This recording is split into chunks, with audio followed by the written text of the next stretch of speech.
Good morning. What do you see when you see this piece of paper?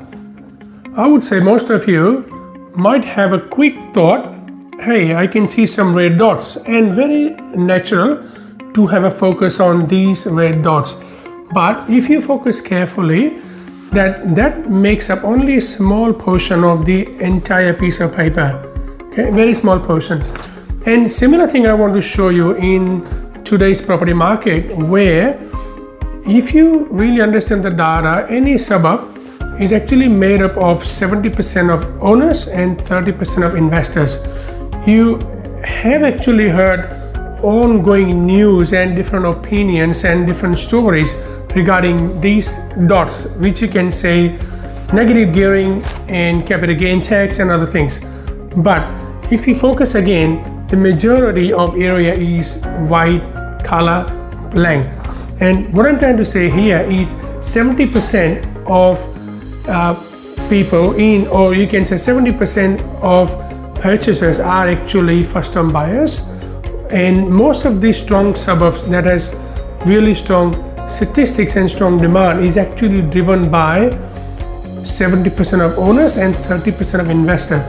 If you think deeper, those small portion, which is 30% of investors, are going to be impacted by capital gain tax and negative gearing. But if you focus on the bigger picture, which is 70% of owners, they are still driving the demand because of this 5% deposit scheme by government.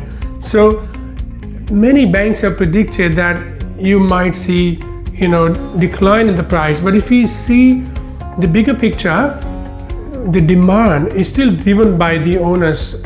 That 70% in any suburb, not any suburb, I would say in most of the suburbs, is if it is stronger and if it is actually dominated by owners, then those suburbs are likely to still keep growing in values compared to the suburb dominated heavily by investors.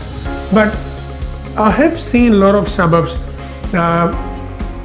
that have actually quite positive cash flow, and they're very affordable. In those areas, investors are still driving the market, but it's not massive. I would say the worst case scenario, it will be 50-50. So you will see 50% houses owned by investors and 50% houses owned by owners.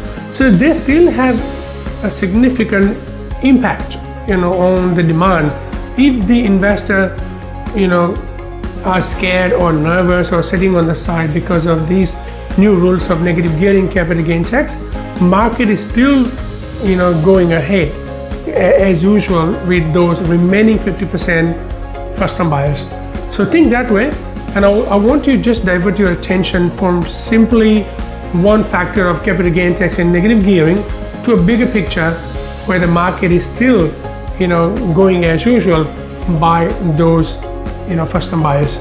Hope this have given you some different perspective out of all this noise and all the discussion you might have seen heard on different media channels.